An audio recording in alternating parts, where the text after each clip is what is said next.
Republican River, Nebraska, November 1868. While his neighbors raced to complete standard log cabins before winter, 43-year-old former cabinet maker Thomas Halverson was digging an 8-by-8-foot dugout into the hillside, planning to heat it with 6 large tallow candles. His neighbors called it pathetic. They called him a fool. "A man can't heat a doghouse on candles," they laughed. "Enjoy your wax while we burn a real fire." Then January 10th, 1869 arrived.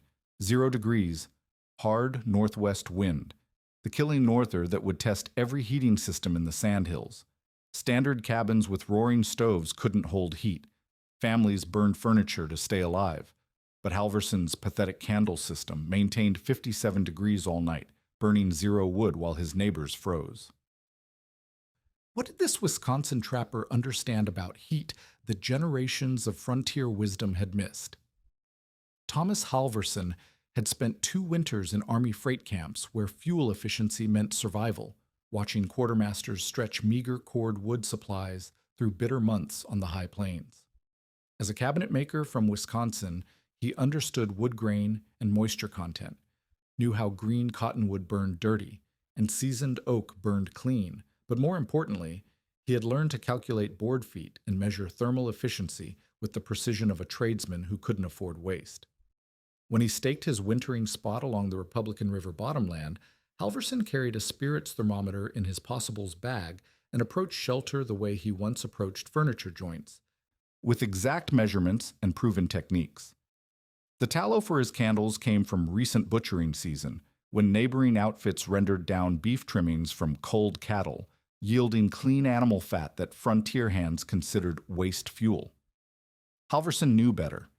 He had seen tallow candles provide steady, smokeless light in military posts, and remembered the chandler work at places like Sutter's Fort, where rendered fat became reliable lamp fuel that burned longer and cleaner than pine knots or oil-soaked rags. His dugout design emerged from cold mathematics rather than frontier tradition. An 8-by-8-foot interior space required approximately 1,200 to 1,500 BTU per hour to maintain livable temperatures, precisely the combined output of 6 large tallow candles burning together. The key lay not in generating more heat, but in preventing heat loss through careful construction. He sited the room into a south-facing bank, leaving only a single plank front wall exposed to winter air, then planned to stack sod and soil 10 to 12 inches over a brush and pole roof system. Silas Wentworth rode past during the digging phase, reining his horse at the excavation site and shaking his head at the candle sconce holes Halverson was carving into the interior walls. The older man had already felled timber for his own 14 by 16-foot cabin and considered the dugout project a dangerous delusion. "That's not a winter bunker," Wentworth declared. "It's a root cellar with delusions." He gestured toward his own building site, where cottonwood logs lay notched and ready for raising. "A man needs a real fire and a proper chimney to face what's coming." Ephraim Tate, the veteran freighter, stopped his wagon team outside the dugout entrance several days later, studying the single-layer cottonwood plank wall Halverson was fitting with wooden pegs. Tate had wintered in way-station shacks from the Smoky Hill to the Platte corridors, and trusted cast-iron stoves for their quick heat and simple maintenance. "I've got a light box stove I could lend you," he offered, genuinely concerned. "Sheet iron draws clean, throws good heat. You're going to need more than candle flames when the real cold hits." Patrick O'Dowd arrived fresh off the Smoky Hill Trail with the confidence of a man accustomed to open-fire camps and simple solutions. He examined Halverson's limestone candle shelf and tin reflector arrangement with open skepticism.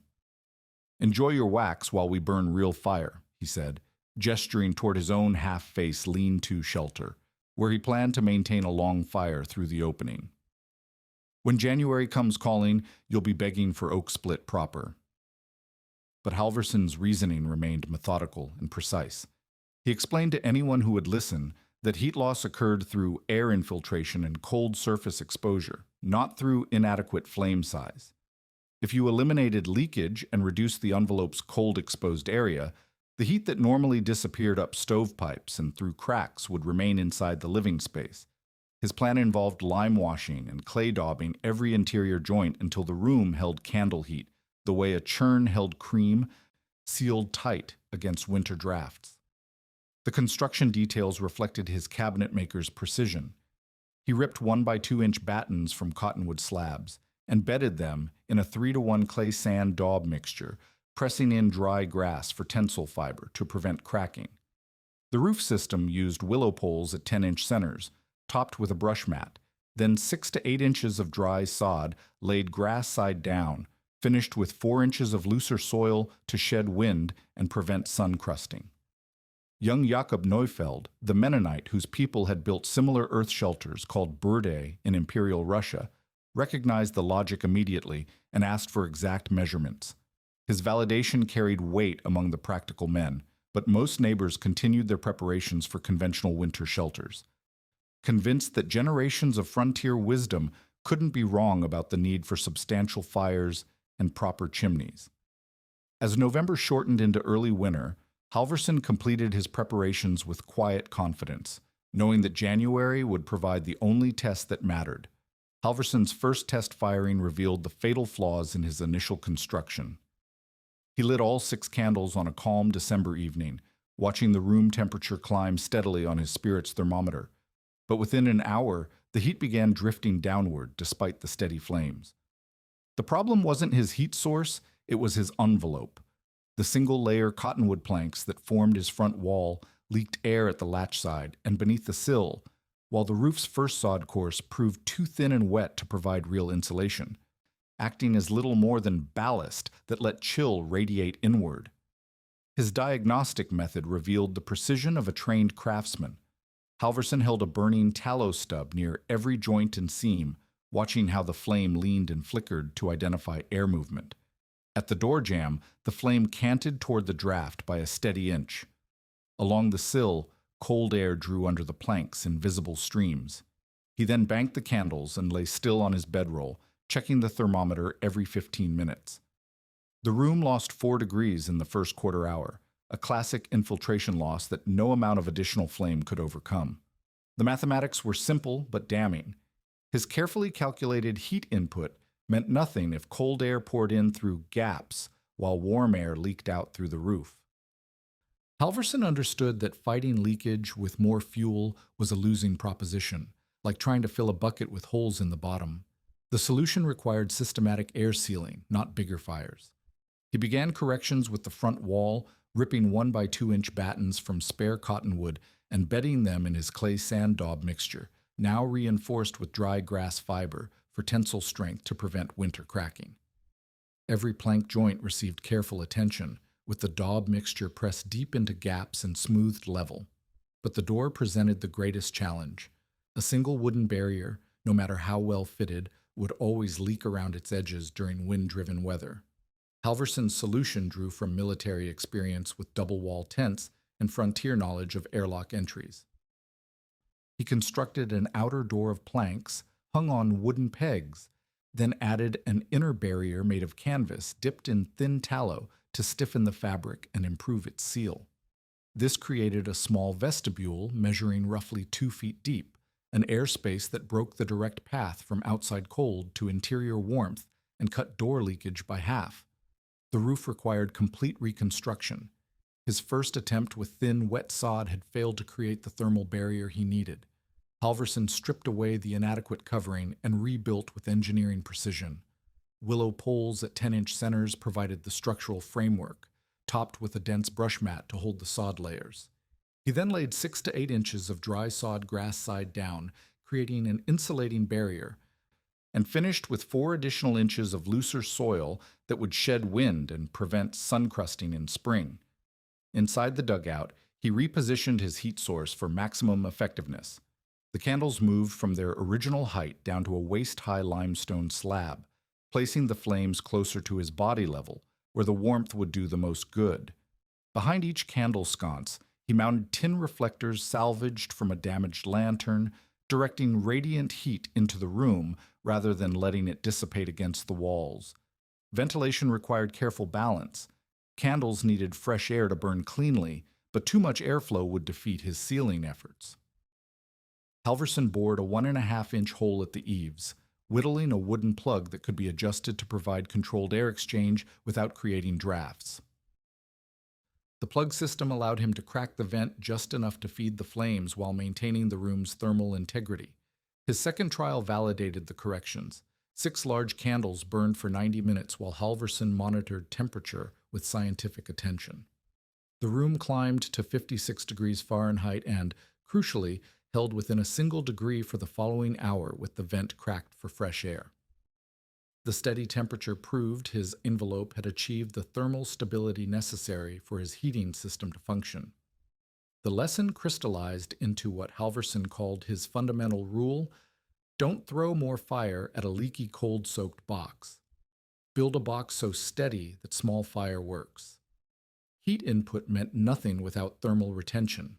His neighbors were preparing to fight winter with brute force, burning massive amounts of fuel to overcome their shelter's inherent inefficiencies. Halvorsen had chosen precision over power, creating a system where modest heat input produced reliable comfort through careful construction and attention to building science principles that most frontier builders ignored. The corrected dugout stood ready for winter's real test, its sealed envelope and calculated heat source representing a fundamentally different approach to frontier survival. Word of Halvorsen's unorthodox shelter spread through the scattered community along the Republican River bottomland as he put finishing touches on his earth-banked refuge. The reactions revealed the deep divide between conventional frontier wisdom and experimental approach, with neighbors choosing sides based on their own winter experiences and tolerance for risk. Silas Wentworth responded to news of the candle system's early success by doubling down on traditional methods with almost defiant determination. He accelerated work on his own shelter, a 14 by 16 foot single-pen log cabin that represented everything frontier builders considered proper winter construction. Wentworth selected straight cottonwood logs, notched them with practiced skill, and chinked the gaps with thin clay mixed according to patterns he had learned decades earlier. His used cast-iron box stove came from a failed homestead, complete with sections of stovepipe that would punch through his shake roof in the time-tested manner. "Men burn wood," he declared to anyone within earshot, "not parlor candles like some fancy city fellow." Edna Pritchard offered a different response entirely. The widowed stockkeeper had spent enough cold nights calculating fuel consumption to recognize efficiency when she saw it. She appeared at Halvorsen's doorway on a crisp December morning, asking pointed questions about his clay sand daub mixture and studying the double door arrangement with the eye of someone who understood practical construction. "A tight winter room beats a pretty winter coffin," she observed, running her fingers along his battened joints to feel for air leaks. She requested the exact proportions of clay to sand to grass fiber, taking notes on bark paper with a stub of pencil. Freighter Ephraim Tate arrived with genuine concern rather than mockery, leading a pack mule loaded with supplies for his own waystation shack. He studied Halvorsen's limestone candle shelf and tin reflectors, then made his offer of a borrowed stove with the persistence of someone who had seen too many winter deaths. "Just to be safe," Tate urged, unloading a compact sheet iron heater from his mule. "Keep your candles for backup, but when the real norther hits, you'll want something with proper draw." His own 12 by 14 foot shack already sported a similar stove with fabric chinking that would shrink when the weather dried, but Tate trusted iron over innovation. Patrick O'Rourke returned with expanded skepticism and the confidence of a gambling man. He had completed his half-face lean-to shelter, positioning the open front to catch firelight, but inadvertently facing the prevailing northwest wind that would drive winter storms across the flats. O'Rourke proposed a wager with theatrical flourish, 1 sack of good flour that Halvorsen would abandon his candle scheme and beg for split oak before Christmas arrived. "When you're shivering in that root cellar," O'Rourke predicted, "you'll come crawling to a real fire like every sensible man." Jakob Neufeld provided the most informed validation of Halvorsen's approach. The young Mennonite examined the earth-banked construction with recognition rather than curiosity, noting how the design matched what his people called a burde, the traditional first shelter that Ukrainian and Russian immigrants built when breaking prairie sod. Small and low, but warm, Neufeld confirmed, speaking with the authority of inherited knowledge. My grandfather's people lived through steppe winters this way before they could raise proper houses. He requested measurements for the interior dimensions and roof thickness, planning to share the information with other Mennonite families who understood the logic of earth-sheltered construction. Halverson's completion work reflected the meticulous standards of his cabinet-making background. The interior measured exactly 8 feet by 8 feet, with 6.5 feet of headroom, dimensions calculated to maximize livable space while minimizing heat loss. His single front wall consisted of 1-inch cottonwood planks fitted over a framework of poles, with every joint battened and daubed according to his perfected mixture. The roof system used poles, brush, and sod totaling 10 to 12 inches of insulating depth, with 3 faces and the back wall buried to grade for maximum earth contact. A single fixed glass window measuring 10 by 14 inches provided daylight without compromising the envelope's integrity. The limestone candle shelf sat at optimal height for heat distribution, while his 2-layer door system with the tallow-stiffened canvas inner curtain completed the air sealing strategy. Total construction time had required 6 days for cutting and excavation, 3 days for roof installation and daub curing, and 2 additional days for fittings and the entrance vestibule.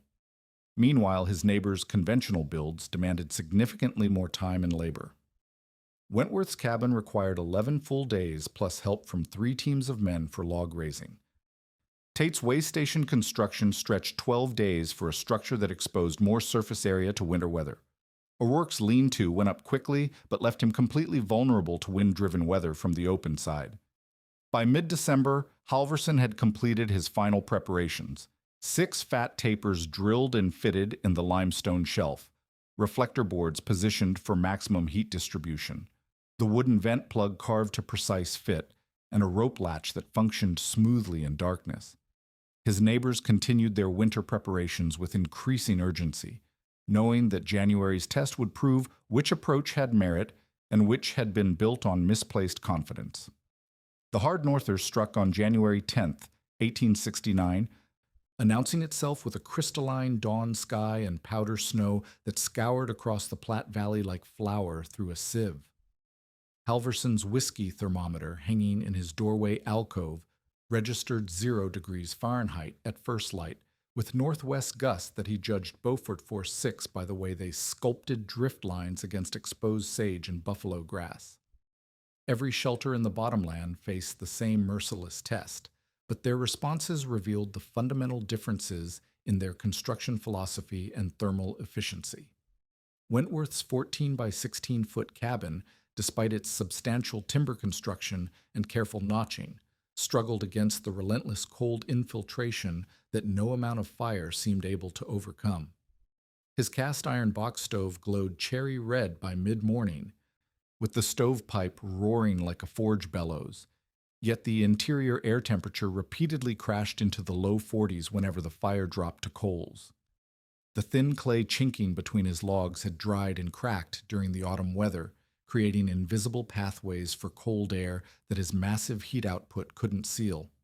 By midnight, Wentworth had burned through 2 heaped sled loads of cut cottonwood, roughly 50 to 70 pounds of fuel, just to prevent ice from forming on his water pail, and still woke with frost on his blankets wherever they touched the cabin's interior walls. Tate's way station shack endured the worst combination of inadequate ceiling and excessive fuel consumption. His fabric chinking, which had seemed adequate during mild December weather, shrank and split under the thermal stress of the norther, opening gaps that allowed wind to penetrate directly into the living space. The freighter and his helper pushed their sheet iron stove beyond safe limits, forcing the stovepipe to glow orange in the darkness. Yet cold drafts still found every unsealed joint and drove interior temperatures down whenever they tried to bank the fire for sleep. Ice crystals formed on the footboards of their bedding despite the dangerously overheated stove, proving that heat input alone could never overcome fundamental envelope failures. O'Rourke's half-face lean-to collapsed as a viable shelter within hours of the northers' arrival. The open front that he had positioned to capture firelight instead became a funnel for wind-driven spindrift that penetrated deep into his sleeping area.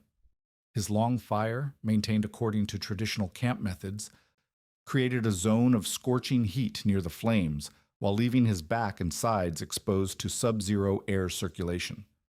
By midnight, with snow accumulating inside his shelter and his face raw from cold drafts, O'Rourke abandoned the lean-to entirely and moved to the floor beside Tate's overheated stove, acknowledging the complete failure of his shelter design. Inside Halverson's earth-banked dugout, the 6-candle system performed with mechanical precision throughout the 8-hour night. He lit all 6 tapers at dusk, trimmed their wicks to prevent sooting, and cracked the wooden vent plug just enough to feed fresh air to the flames while maintaining the room's thermal integrity. The candles' combined heat output, approximately 1,200 to 1,500 BTU per hour, matched his carefully calculated heat loss so precisely that his shelf thermometer held steady between 55 and 58 degrees Fahrenheit while he slept undisturbed. The fuel consumption comparison revealed the mathematical superiority of his approach. Halverson's 6 candles consumed roughly 2/3 of a pound of rendered tallow during the 8-hour burn, representing approximately 12,000 to 14,000 BTUs of total fuel energy. Wentworth's desperate wood-burning campaign consumed perhaps 60 pounds of cottonwood, delivering over 400,000 BTUs, yet measured colder at bedding level, where human comfort actually mattered.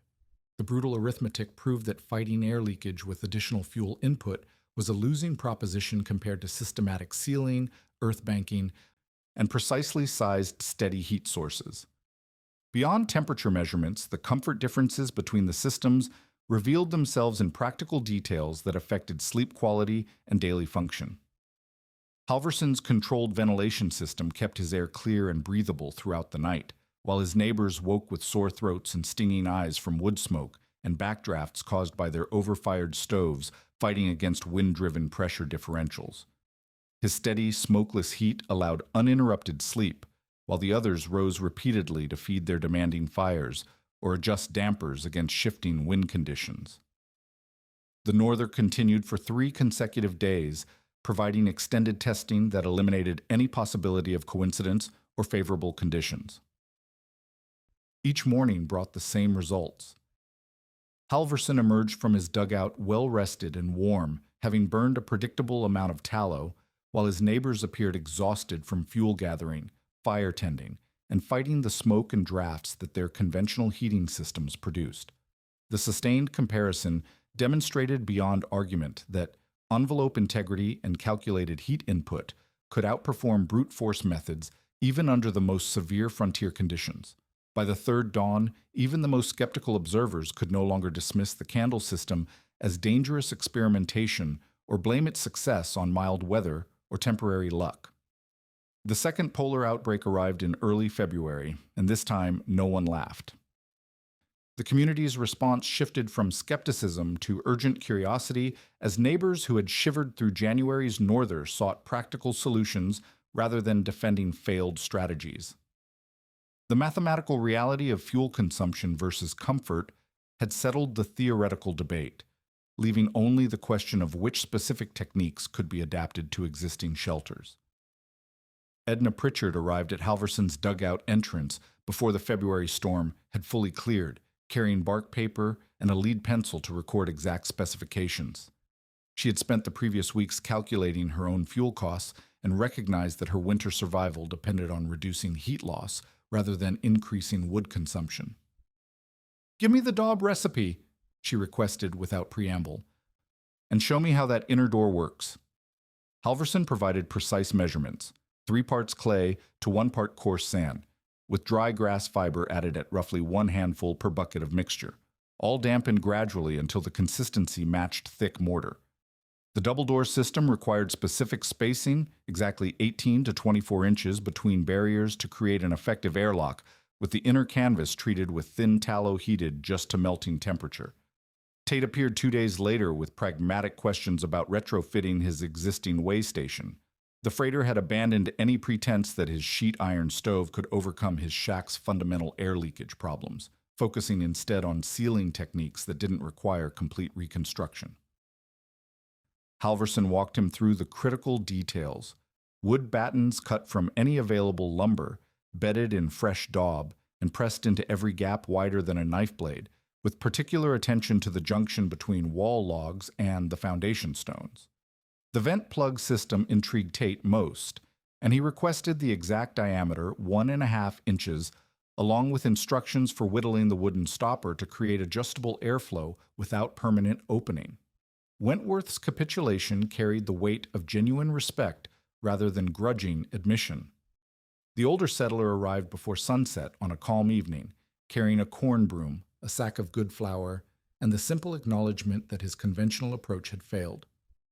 "You were right," he stated plainly, studying the limestone candle shelf and tin reflector arrangement that had kept Halverson comfortable while Wentworth burned through his winter wood supply, fighting losing battles against infiltration. He requested help designing a small sleeping box within his larger cabin, an interior room that his wife could retreat to during the worst cold, heated by candles rather than the demanding box stove that consumed fuel faster than he could split it. Halverson's technical advice remained characteristically precise and practical. "Make the winter room small," he emphasized, 8 by 8 feet or 8 by 10 feet maximum to minimize the volume requiring heat. Plant 3 sides in earth when possible, or at minimum bank soil against exterior walls to reduce cold surface exposure. Seal every joint with clay sand fiber daub and wooden battens, leaving no gap unchinked. Install a tallow-treated canvas inner door to create an airlock effect. Position 6 large tallow candles on stone shelving with tin reflectors to direct heat into the room rather than against cold walls. Include a controlled vent that could be adjusted to feed fresh air to the flames without creating drafts. Within a month, the transformation along the creek bottom became visible to any rider passing through the settlement.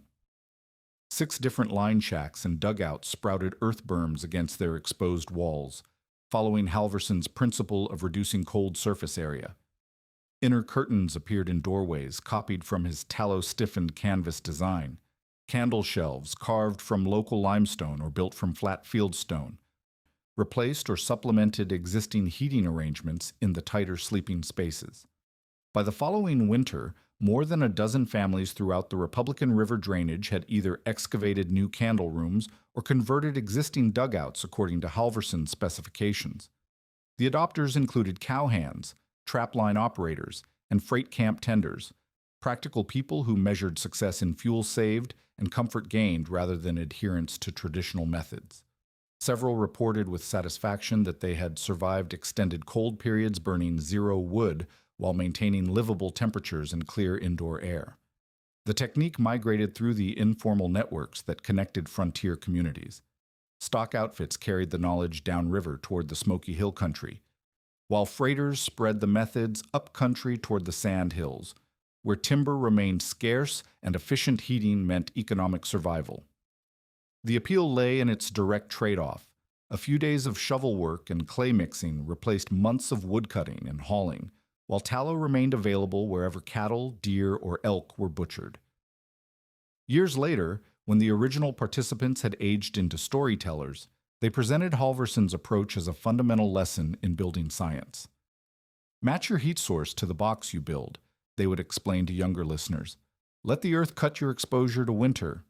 Don't pay for BTUs you can save with tight walls and steady flames." The story became shorthand for the principle that understanding thermal dynamics trumped following conventional wisdom, especially when conventional wisdom hadn't been tested against mathematical reality and controlled comparison under identical conditions.